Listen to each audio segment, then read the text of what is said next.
ഒന്ന് കുറ്റിയാടി, അതുപോലെ തന്നെ പേരാമ്പ്ര, കോഴിക്കോട് സൗത്ത് മുനീറാണ് എന്ന് ശ്രദ്ധിക്കുക. 2125 വോട്ടിന്റെ ലീഡാണ് മുനീറിനുള്ളത്. 2125 വോട്ടിന്റെ ലീഡ്. 10-3.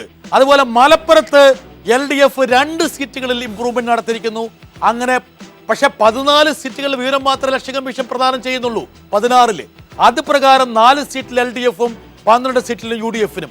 അതായത് ലീഗിനൊരു തിരിച്ചടി അവിടെ ഏറ്റു എന്നുള്ള കാര്യം വളരെ സുവ്യക്തമായിരിക്കുന്നു. നിലമ്പൂര്, തിരൂരങ്ങാടി, തവനൂർ, പൊന്നാനി ഈ 4 സീറ്റുകളിൽ ഇടതുപക്ഷം ലീഡ് ചെയ്യുന്നു. പാലക്കാട് ഇടതുപക്ഷത്തിന്റെ വ്യക്തമായ മേൽക്കൈ. 9 സീറ്റിൽ LDF, 3 സീറ്റിൽ UDF. 3 സീറ്റ് UDF എന്ന് പരിശോധിക്കണം. 3 സീറ്റ് UDF വരുന്നത് ഒന്ന് തൃത്താല ബാലറാം, മറ്റൊന്ന് മണ്ണാർക്കാട് ശംസുദ്ദീൻ, പിന്നീട് പാലക്കാട് ഷാഫി പറമ്പിൽ. ഈ 3 സീറ്റുകൾ മാത്രമാണ് UDF-ന് ലീഡുള്ളത്. പാലക്കാട് ശോഭാ സുരേന്ദ്രനാണ് 2ാം സ്ഥാനത്ത്. അതെ, തൃശ്ശൂര് സമ്പൂർണ്ണാധിപത്യം 13-13 LDF-ന്. അതിപ്പോഴും തുടരുകയാണ്. എറണാകുളത്ത് LDF-ന്റെ 5-ഉം UDF-ന് 9-ഉം. എറണാകുളത്ത് LDF-ന്റെ 5 ഏതാണെന്ന് മനസ്സിലാക്കണം. പറയാം. എറണാകുളത്ത് LDF മുന്നിട്ട് നിൽക്കുന്നത് വൈപ്പിൻ സിറ്റിംഗ് സീറ്റാണ്. സിറ്റിംഗ് സീറ്റാണ്. കൊച്ചിയിൽ മാക്സി മുന്നിട്ട് നിൽക്കുന്നു. അവിടെ ഡൊമിനിക് പ്രസന്റേഷൻ 2ാം സ്ഥാനത്തേക്ക് പോയിരിക്കുന്നു. അതുപോലെ തന്നെ ഷിജി ശിവജി കുന്നത്തുനാട് മുന്നിട്ട് നിൽക്കുന്നു. അവിടെ സജീന്ദ്രൻ 2ാം സ്ഥാനത്തേക്ക് പോയിരിക്കുന്നു. പിന്നെ മൂവാറ്റുപുഴയിൽ എൽദോ അബ്രഹാം മുന്നിട്ട് നിൽക്കുന്നു. എത്ര ഭൂരിപക്ഷം 5205. വാഴക്കൻ മുന്നോട്ട് പോകുന്നു. തോൽക്കാനുള്ള സാധ്യത വളരെയധികമാണ്. തീർച്ചയായും. പിറവം, പിന്നെ കോതമംഗലം ആന്റണി ജോൺ മുന്നിട്ട് നിൽക്കുന്നു. കുരുവിളപ്പുറകിൽ എത്ര വോട്ടിന്? കുരുവിളപ്പുറകിലുള്ളത് 1426 വോട്ടിന്. 1400. ഒരുപക്ഷെ കുരുവിളയിൽ തോൽക്കാനുള്ള സാധ്യതയുണ്ട്. പക്ഷേ ഇതിന്റെ കൂടെ പിറവും കൂടി LDF-ന്റെ ലീഡ് 88-ലേക്ക് ഉയർന്നിരിക്കുന്നു. 88. 90 എത്തുമോ എന്ന് മാത്രമാണ്. വളരെ അത്ഭുതകരമായ കാര്യം. ഇപ്പോഴും തൃപ്പൂണിത്തുറയിൽ 0 വോട്ടിനാണ് ലീഡ്. ചന്ദ്രശേഖർ, ഒരുപക്ഷെ ഒരു പാർട്ടി തുടച്ചു നീക്കപ്പെടുന്നതിന് കൂടി നമ്മൾ സാക്ഷിയാകുകയാണ്. RSP. ഈ തെരഞ്ഞെടുപ്പിന്റെ പ്രചരണ ഘട്ടത്തിൽ പല നേതാക്കളും പറഞ്ഞിരുന്നു RSP എന്നുള്ള പാർട്ടി കേരള ഭൂമികയിൽ ഉണ്ടാവില്ല. എനിക്ക് തോന്നുന്നു പിണറായി വിജയനും VS ഒരുപോലെ പറഞ്ഞ ഒരു വാചകമായിരുന്നു RSP തുടച്ചു നീക്കപ്പെടുമെന്നുള്ളത്. ഞങ്ങൾക്ക് ഒരു അർത്ഥത്തിൽ ചാരിതാർത്ഥ്യമുണ്ട്. ഞങ്ങൾ പ്രവചിച്ച ഒരു ടാലിയിലേക്ക് ഈ തെരഞ്ഞെടുപ്പ് ചിത്രം മാറുന്നു എന്നുള്ളതാണ് ഏറ്റവും പ്രധാനപ്പെട്ട ഒരു കാര്യം. മാത്രവുമല്ല, തൃശ്ശൂരിലെ സമ്പൂർണ്ണ ആധിപത്യമാണ് ഇവിടെ ഒരുപക്ഷെ തെളിഞ്ഞു നിൽക്കുന്ന കാര്യം. അതുപോലെ തന്നെ കൊല്ലം. 2 ജില്ലകൾ അജിത്തെ ചരിത്രത്തിൽ ആദ്യമായിട്ട് ആണെന്ന് തോന്നുന്നു. അല്ലേ? കേരള ചരിത്രത്തില് തൃശ്ശൂരും കൊല്ലവും ആദ്യമായിട്ട് 2 ജില്ലകളിൽ സമ്പൂർണ്ണ ആധിപത്യം എന്നുള്ളത് തൃശ്ശൂരിൽ ഇതാദ്യമായിട്ട് സംഭവിക്കുന്നതാണ്. തൃശ്ശൂർ കഴിഞ്ഞ തവണ LDF-ന് ഒരു മേൽക്കൈ ഉണ്ടായിരുന്നെങ്കിലും അത് പരമ്പരാഗതമായി UDF-നൊപ്പം നിൽക്കുന്ന ജില്ല ചരിത്രത്തിൽ സ്റ്റാർ പരാജയങ്ങൾ എന്ന് പറയുന്നത് ഒരുപക്ഷെ തൃശ്ശൂരില് പത്മജ വേണുഗോപാലായിരിക്കാം. തീർച്ചയായിട്ടും ഒരു ഭാഗ്യം പരീക്ഷിച്ചതാണ്. അതുപോലെ തിരുവനന്തപുരത്ത് ഇടതുപക്ഷത്തിന്റെ ആധിപത്യം.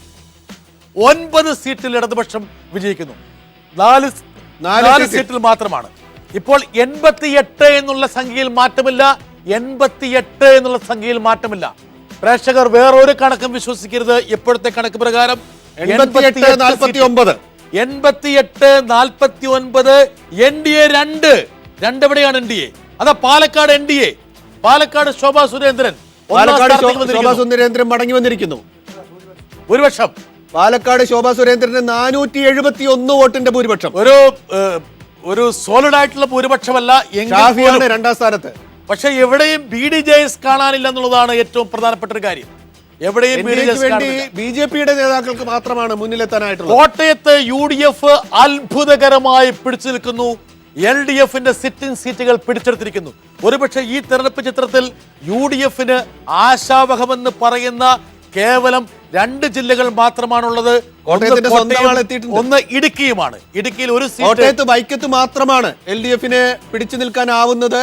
12,592 ആശ മുന്നിട്ട് നിൽക്കുന്നുണ്ട് വൈക്കത്ത്. അതേസമയം മറ്റു സ്ഥലങ്ങളിലൊക്കെ കേരള കോൺഗ്രസിന് കനത്ത തിരിച്ചടിയാണ്. ഇരിഞ്ഞാലക്കുട എത്രയോ കാലമായിട്ട് കൈവശം വെച്ചിരുന്ന ഉണ്ണിയാടൻ ചീഫ് വിപ്പ് തകർന്നടിഞ്ഞിരിക്കുന്നു.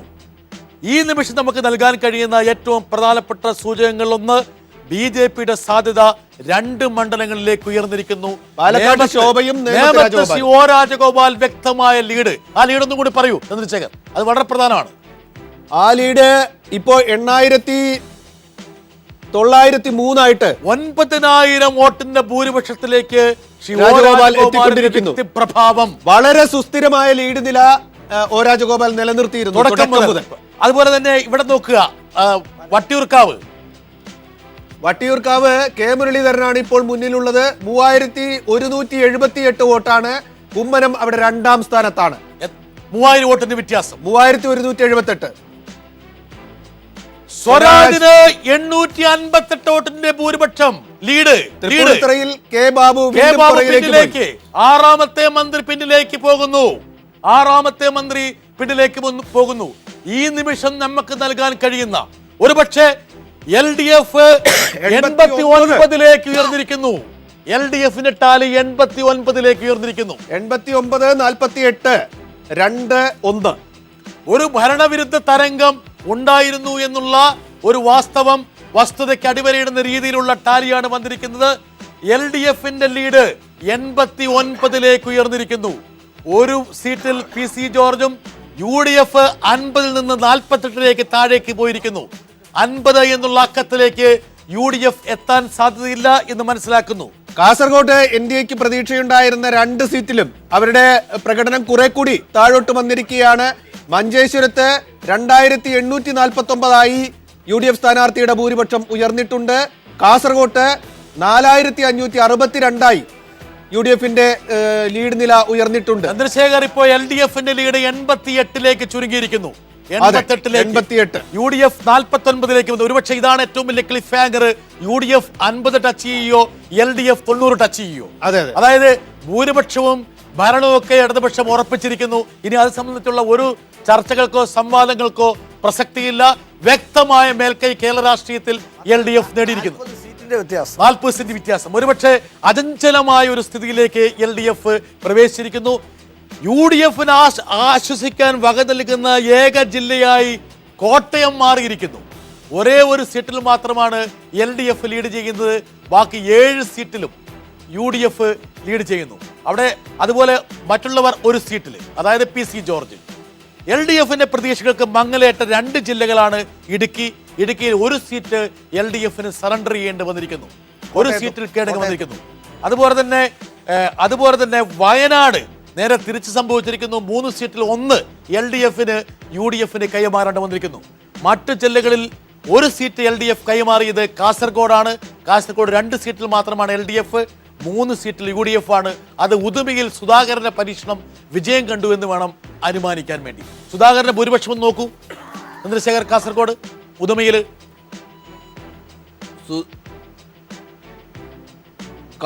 ഉദുമയിൽ സുധാകരന്റെ ഭൂരിപക്ഷം 3,129. 3000 കടന്നിരിക്കുന്നു. ഒരുപക്ഷെ സുധാകരൻ അവിടെ വിജയം ഉറപ്പിക്കാനുള്ള സാധ്യത വളരെ അധികമാണെന്ന് തെളിയിക്കുന്നു. NDAയുടെ 2 അതിൽ പാലക്കാടാണ്. ഒരുപക്ഷെ രാജഗോപാലിനെ നമുക്ക് വിടേണ്ട സമയമായിരിക്കുന്നു. പാലക്കാട് മണ്ഡലത്തിലേക്ക് നമുക്ക് കോൺസെൻട്രേറ്റ് ചെയ്യണം. പാലക്കാട് ഇപ്പോഴും NDA പാലക്കാട് സീറ്റിൽ മുന്നിൽ തന്നെയാണ്. ശോഭയുടെ ഭൂരിപക്ഷം 1,137. 1,137 എന്നുള്ള സംഖ്യയിലേക്ക് ശോഭാ സുരേന്ദ്രൻ എത്തുകയാണ്. വളരെ പ്രധാനപ്പെട്ട ഒരു സൂചകമാണ് പാലക്കാട് കിട്ടുന്നത്. ഇപ്പോഴത്തെ ലേറ്റസ്റ്റ് ടാലി പ്രകാരം LDF 87 സീറ്റിലാണ് ലീഡ് ചെയ്യുന്നത്. NDA 2 സീറ്റിൽ, UDF വീണ്ടും 50ലേക്ക് വന്നിരിക്കുന്നു. എനിക്ക് തോന്നുന്നു ഈ ഒരു സംഖ്യയിൽ കാര്യങ്ങൾ സ്റ്റെബിലൈസ് ചെയ്യാനുള്ള സാധ്യതകളുണ്ട്. ഒരു പക്ഷേ 88 LDF 82 ഔദ്യോഗികമായിട്ടുണ്ട്. 82 + 6 88, 81 + 82 + 6 88ലേക്ക് വീണ്ടും. ശ്രേയാംസ് കുമാർ വീണ്ടും പിന്നിൽ.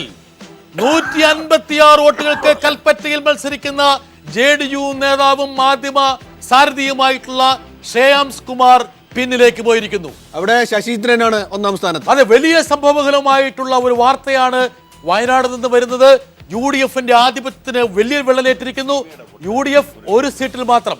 കൊല്ലത്ത് വീണ്ടും ഒരുപക്ഷെ ഇടതുപക്ഷത്തിന്റെ സമ്പൂർണ്ണ ആധിപത്യത്തിന് ചെറിയ ഒരു പോറലേറ്റുകൊണ്ട് കരുനാഗപ്പള്ളിയിൽ കരുനാഗപ്പള്ളിയിൽ 140 വോട്ടിന് UDF മഹേഷ് CR മഹേഷ് ഒരു ലീഡ് സ്ഥാപിച്ചിരിക്കുന്നു.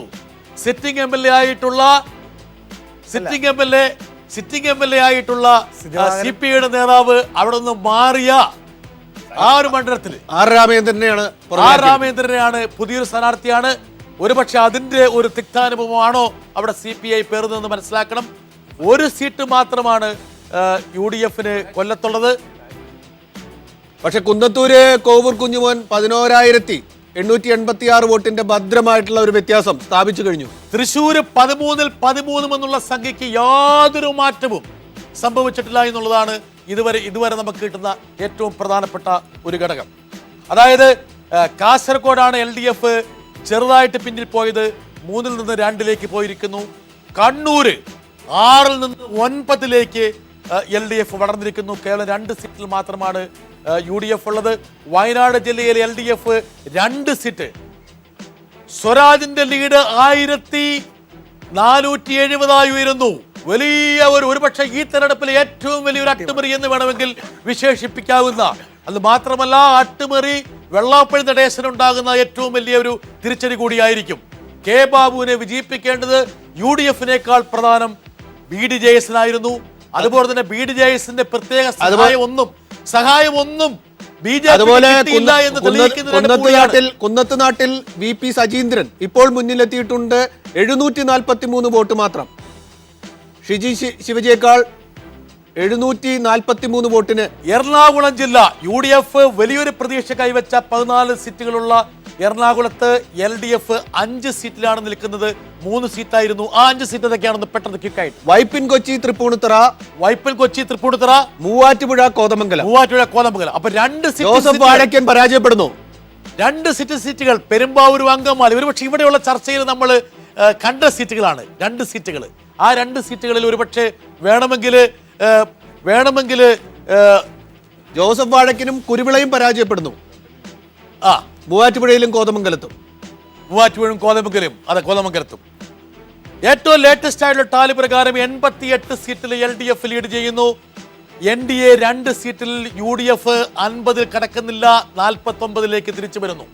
ഈ നിമിഷത്തിലെ ഏറ്റവും പ്രധാനപ്പെട്ട വാർത്ത, നേമം മണ്ഡലത്തിൽ ശ്രീ O രാജഗോപാലിന്റെ ലീഡ് സ്ഥായിയായി തുടരുന്നു എന്ന് മാത്രമല്ല ഇപ്പോൾ അത് 10,000-ഓട് അടുക്കുകയാണ്. 9,150. നേമത്ത് ശ്രീ O രാജഗോപാൽ ജയിക്കുമെന്ന് ഏറെക്കുറെ ഉറപ്പിക്കാവുന്ന രീതിയിലേക്കുള്ള ഒരു ലീഡാണ്. 9,000. പിന്നെ BJPക്ക് പ്രതീക്ഷയുള്ള മണ്ഡലമാണ് പാലക്കാട് ലീഡ് എന്നാണ് നോക്കൂ, പരിശോധിക്കൂ. പക്ഷെ പാലക്കാട് ആ ഒരു അത്രയും ഭദ്രമായിട്ടുള്ള സ്ഥിതി ആയിട്ടില്ല. പാലക്കാട്ട് ശോഭയുടെ ലീഡ് 1,749 മാത്രമാണ്. 1,700. ഒരുപക്ഷെ ഏത് റൗണ്ടുകൾ എപ്പോഴുണ്ടെന്ന് മനസ്സിലാക്കണം. അവിടെ നഗരപ്രദേശങ്ങളിലാണ് BJPക്ക് ആധിപത്യമുള്ളത്. ഗ്രാമങ്ങളിലേക്ക് പോകുമ്പോൾ ഇടതുപക്ഷത്തിനാണ്, അല്ലെങ്കിൽ UDF-നാണ്. അത് ഏത് രീതിയിൽ വരുന്നു എന്ന് നോക്കണം. ഓക്കെ, 88-49 1-1 എന്ന നിലയ്ക്കാണ് ഇപ്പോൾ LDF മുന്നിട്ട് നിൽക്കുന്നത്. 88 സീറ്റുകൾ ഉറപ്പിച്ചുകൊണ്ട് LDF ഭരണം പിടിച്ചെടുക്കും എന്ന പ്രതീതി തുടർച്ചയായി നിലനിർത്തിക്കൊണ്ട്, സുസ്ഥിരമായി നിലനിർത്തിക്കൊണ്ട് മുന്നോട്ട് പോവുകയാണ്. UDF-ന് 49 സീറ്റുകൾ മാത്രമാണ് ഇപ്പോൾ ഉറപ്പിക്കാൻ ആയിട്ടുള്ളത്. NDA 2 സീറ്റുകളിൽ നേമത്തും പാലക്കാടും. നേമത്ത് വളരെ ഭദ്രമായ നില, 10,000-ഓട് അടുത്ത നില O രാജഗോപാൽ കൈവരിച്ചു കഴിഞ്ഞു. നേമത്ത് രാജഗോപാലിന്റെ വിജയം ഉറപ്പിക്കാം എന്ന സ്ഥിതിയിലേക്കാണ് കാര്യങ്ങൾ മുന്നോട്ട് പോകുന്നത്. പാലക്കാട്ട് പക്ഷേ 1000-ൽ പരം വോട്ടുകളുടെ മാത്രം നേരിയ ഭൂരിപക്ഷത്തിന് ശോഭാ സുരേന്ദ്രൻ കടുത്ത മത്സരം ഷാഫി പറമ്പിലിൽ നിന്ന് നേരിട്ടുകൊണ്ടിരിക്കുകയാണ്. ഇപ്പോൾ പറയാവുന്നത് വോട്ടെണ്ണൽ തുടങ്ങി 2 മണിക്കൂർ പിന്നിട്ട് കഴിഞ്ഞ ഒരവസ്ഥയിൽ, 2.25 മണിക്കൂറായി പിന്നിട്ട് കഴിഞ്ഞ ഒരവസ്ഥയിൽ 88 സീറ്റുകൾ നേടി LDF ആണ് മുന്നിട്ട് നിൽക്കുന്നത്, വിജയം ഉറപ്പിച്ച് മുന്നിട്ട് നിൽക്കുന്നത്. UDF 49 സീറ്റുകൾ നേടിയിരിക്കുന്നു, ഉറപ്പിച്ചിരിക്കുന്നു. 2 സീറ്റുകൾ ഉറപ്പിച്ചുകൊണ്ട് NDAയും പൂഞ്ഞാറിൽ ഒറ്റയാനായി PC ജോർജും വിജയം ഉറപ്പിച്ച് മുന്നോട്ട് നീങ്ങിക്കൊണ്ടിരിക്കുകയാണ്. വളരെ പ്രധാനപ്പെട്ട സൂചനകളാണ് വന്നുകൊണ്ടിരിക്കുന്നത്. നിലവിലുള്ള ഈ നിമിഷത്തിൽ നമുക്ക് പറഞ്ഞു നൽകാൻ കഴിയുന്നത് 88 സീറ്റിലേക്ക് ഇടതുപക്ഷം സ്റ്റെബിലൈസ് ചെയ്യുന്നു. 88 സീറ്റിലേക്ക് ഇടതുപക്ഷം സ്റ്റെബിലൈസ് ചെയ്യുന്നു. നമ്മൾ കാണിക്കുന്നത് പിന്നെ കൊല്ലം സീറ്റില് മുകേഷിന്റെ ആഹ്ലാദ പ്രകടനമാണ്. 6 മന്ത്രിമാരാണ് ഇപ്പൊ പിന്നിൽ വരുന്നത്. LDFന്റെ വിജയം സുനിശ്ചിതമായിരിക്കുന്നു. അത് മാത്രമല്ല, ഒരുപക്ഷെ പല എക്സിറ്റ് പോളുകളിലെയും പ്രവചനങ്ങളെ കടത്തിവെട്ടിക്കൊണ്ട് 88 എന്നുള്ള ഫിഗറിലേക്ക് എത്തിയിരിക്കുന്നു. 88-49, 2 സീറ്റ് NDAക്ക്, ഒരാൾ സ്വതന്ത്രൻ PC ജോർജ്. ആ നിലയ്ക്ക് മുന്നോട്ട് പോവുകയാണ്. ഏറെക്കുറെ തെരഞ്ഞെടുപ്പിന്റെ ചിത്രം വ്യക്തമായിരിക്കുന്നു.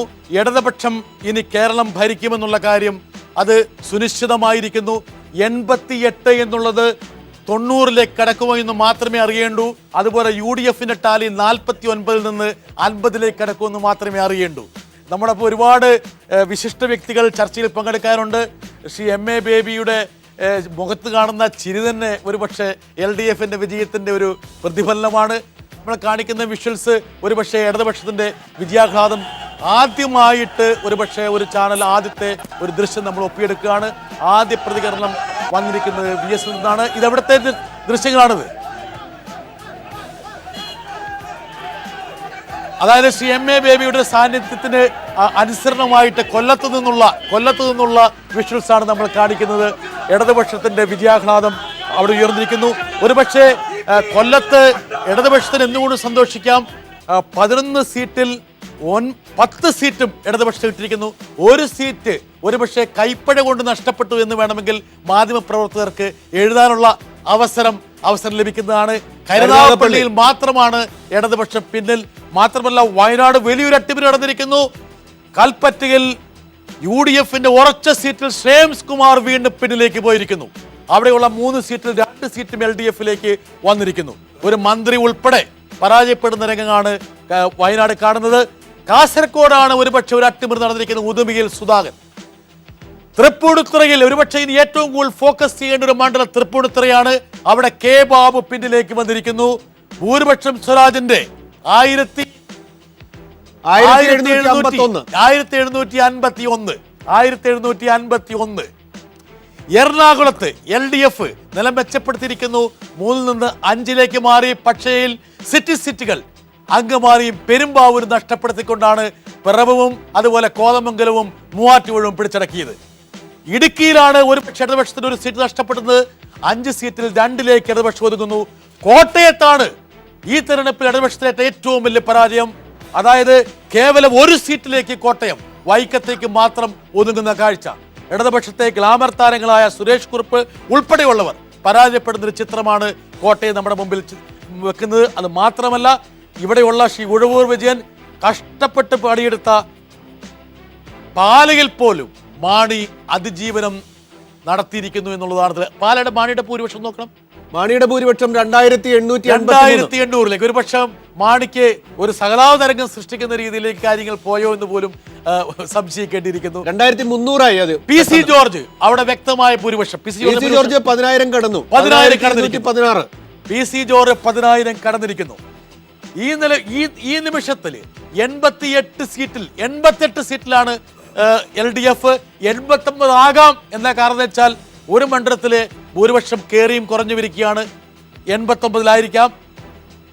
അത് മാത്രമല്ല, ഈ തെരഞ്ഞെടുപ്പിൽ ആദ്യം പ്രഖ്യാപിക്കാൻ സാധ്യതയുള്ളൊരു മണ്ഡലമായി ഞങ്ങൾ കാണുന്നത് തിരുവനന്തപുരത്ത് നെയ്യാറ്റിൻകരയാണ്. നെയ്യാറ്റിൻകര ഭൂരിപക്ഷം എന്നാണ് ചന്ദ്രശേഖർ. 9314 വോട്ടുകൾക്ക് ആൻസലൻ മുന്നിട്ട് നിൽക്കുകയാണ്. ഇടതുപക്ഷത്തിന് വലിയൊരു മേൽക്കോയ്മയാണ് തിരുവനന്തപുരം ജില്ലയിൽ കാണാൻ കഴിയുന്നത്. 9 സീറ്റിൽ സെൽവരാജാണ് പരാജയപ്പെടുന്നത്. 9 സീറ്റിൽ ശക്തൻ 3ാം സ്ഥാനത്താണോ? ശക്തൻ ഇപ്പോ 1ാം സ്ഥാനത്തേക്ക് വന്നു. കാട്ടക്കടയിൽ ശക്തന് 337 വോട്ടിന്റെ സൊല്യൂഷൻ ഉള്ളതല്ല. ഇവിടെ കൃത്യമായി മനസ്സിലാക്കി. ആദ്യത്തെ ഫലം വന്നിരിക്കുന്നു. തിരുവമ്പാടിയിൽ ജോർജ് എം തോമസ് വിജയിച്ചിരിക്കുന്നു.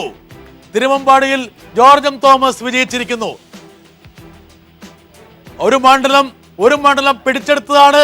അത് മാത്രമല്ല തെരഞ്ഞെടുപ്പിന്റെ ഘട്ടങ്ങളിൽ ഏറ്റവും കൂടുതൽ ചർച്ച ചെയ്യപ്പെട്ട മണ്ഡലങ്ങളിൽ ഒന്നായിരുന്നു തിരുവമ്പാടി. ലീഗിന് കൊടുത്ത സ്ഥാനാർത്ഥിത്വം, അതുപോലത്തെ കർഷക മുന്നണിയുടെ ഒരു വികാര പ്രകടനങ്ങൾ, ഇതുകൊണ്ട് വളരെ ആരാണ് സെൽവരാജ് നെയ്യാറ്റിൻകരയിൽ തോറ്റിരിക്കുന്നു. ഒരു രണ്ടാമത്തെ ഫലം വന്നിരിക്കുന്നത് തിരുവനന്തപുരത്തു നിന്നാണ്. തിരുവമ്പാടിക്ക് ശേഷം തിരുവനന്തപുരത്ത് നെയ്യാറ്റിൻകരയിൽ സെൽവരാജ്. ഒരുപക്ഷെ CMAയുടെ പാർട്ടി മധുരമായിട്ട് പകരം വീട്ടിയിരിക്കുന്നു എന്ന് വേണമെന്ന് പറയാൻ കഴിയുന്ന രീതിയിലുള്ള ഒരു വൻ പരാജയമാണ്. 10,000-ഓളം വോട്ടിന്റെ ഭൂരിപക്ഷം ഉണ്ടാകാം. എത്ര? 9,314 ഓൾറെഡി ഉണ്ട്. ഡിക്ലറേഷൻ കഴിയുമ്പോൾ വരാവുന്ന മാറ്റങ്ങൾ ഈ നിമിഷം നമുക്ക് നൽകാൻ കഴിയുന്നത് 88 സീറ്റിൽ LDF, 49 സീറ്റിൽ UDF, NDA 2 സീറ്റിൽ. NDAയിൽ 1 സീറ്റ് നേമത്ത് ശ്രീ O രാജഗോപാൽ വിജയം ഉറപ്പിക്കുന്ന കാഴ്ചയാണ് കാണുന്നത്. അതൊരു പക്ഷേ O രാജഗോപാലിന്റെ വ്യക്തിപ്രഭാവം കൊണ്ടാണെന്ന് നമുക്ക് അനുമാനിക്കേണ്ടിയിരിക്കുന്നു. 8,346 വോട്ടുണ്ടാവും. ഇപ്പോ 7,643 വോട്ടുണ്ട്. ഒരു ബൗൺസർ CMA ബേബിക്ക് കൊടുക്കേണ്ട സമയമാണ്. ഒറ്റ വാചകം സാർ. ഇല്ല, ശ്രീ O രാജഗോപാൽ ജയിക്കുകയാണെങ്കിൽ അതിന് കാരണം ഇത്രയും തെരഞ്ഞെടുപ്പുകൾ തോറ്റ ഒരാളിന് അവസാനമായി കിട്ടുന്ന ഒരു അവസരമാണ് അദ്ദേഹത്തെ ജയിപ്പിക്കുക. തെരഞ്ഞെടുപ്പുകളിലെ ഫലങ്ങൾ ഒഴുകി വരുന്ന സമയത്ത് ആയതുകൊണ്ട് ഞാൻ കുമാറിന് അവസരം നൽകുന്നില്ല. തരാം, അത് എപ്പോഴും അവിടെ ഒരു കടവായിട്ട് കിടക്കട്ടെ. പക്ഷേ O രാജഗോപാലിന്റെ ഭൂരിപക്ഷം കുറയുന്നു എന്നുള്ള ഒരു കാഴ്ച കൂടി നമ്മൾ കാണണം. 7,643 10,000 നിന്ന് 7,000 കുറഞ്ഞിരിക്കുന്നു. വളരെ വളരെ പ്രധാനപ്പെട്ട ഒരു ഇൻഡിക്കേറ്ററാണ്. ഇനി നോക്കണ്ടേ, അത് ഇത് കാണൂല. ഇനി നോക്കേണ്ടത് പാലക്കാടാണ്. പാലക്കാട് ശോഭാ സുരേന്ദ്രൻ ലീഡ് ചെയ്യുന്നു.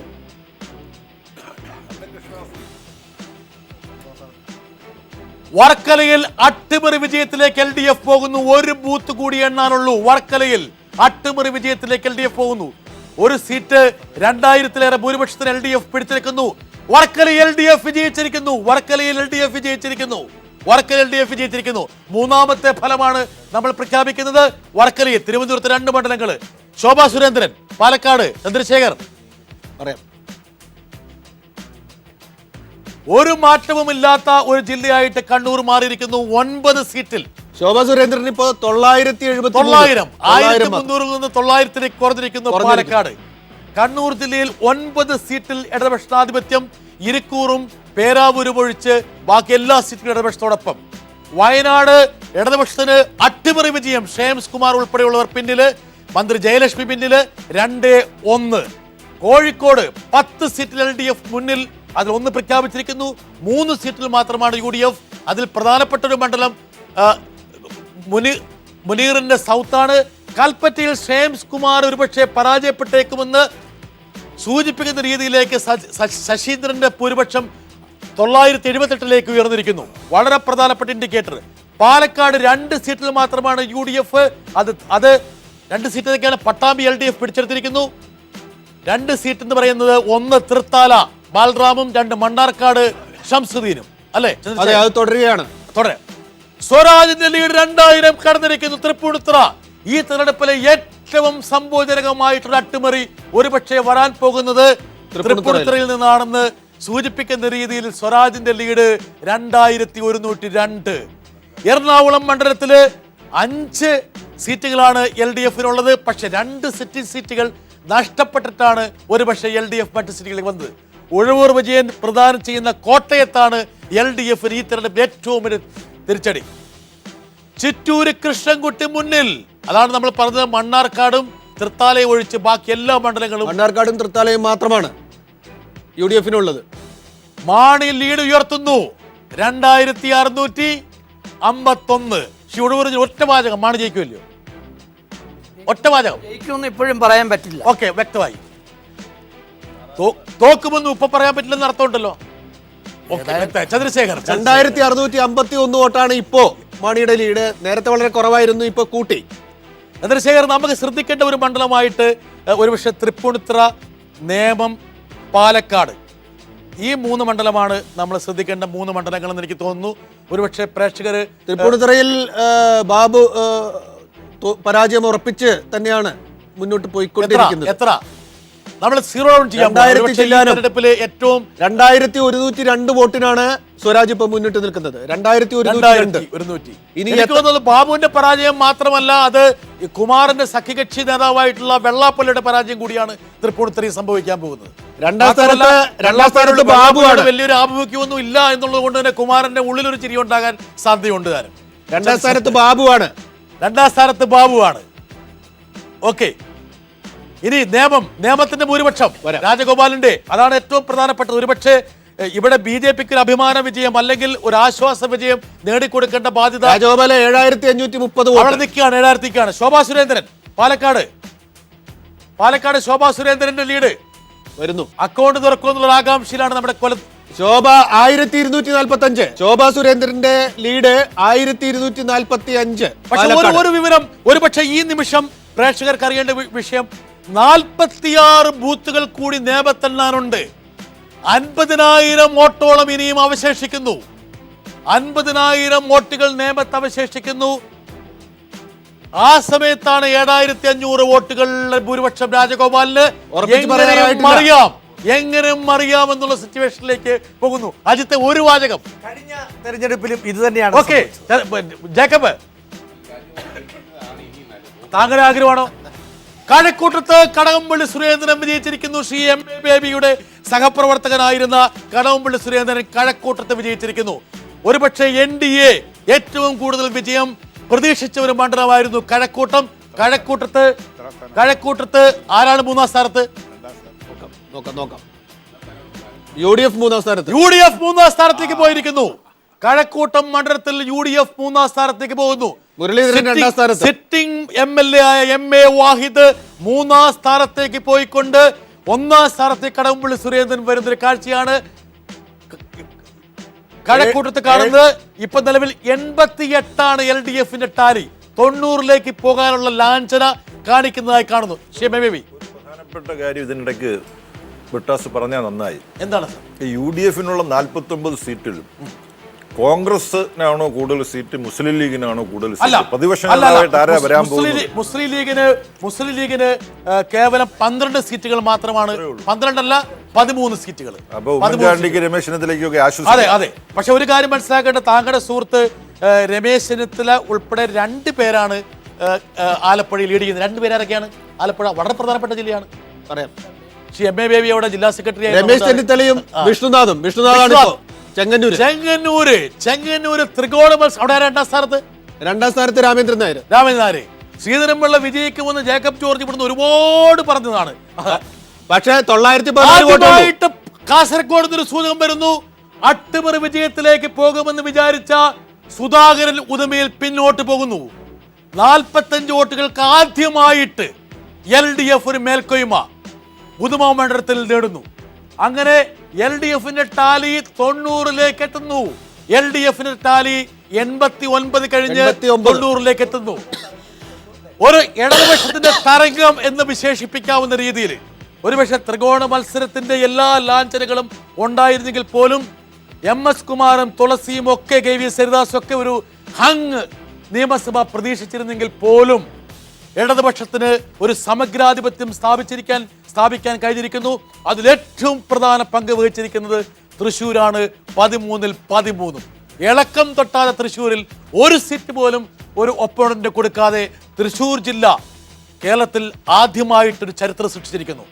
ഒരുപക്ഷെ കൊല്ലത്ത് അത്തരമൊരു ചരിത്രം, വീണ്ടും കൊല്ലത്ത് കരുനാഗപ്പള്ളിയിൽ ഇടതുപക്ഷം ലീഡ് ചെയ്യുന്നു.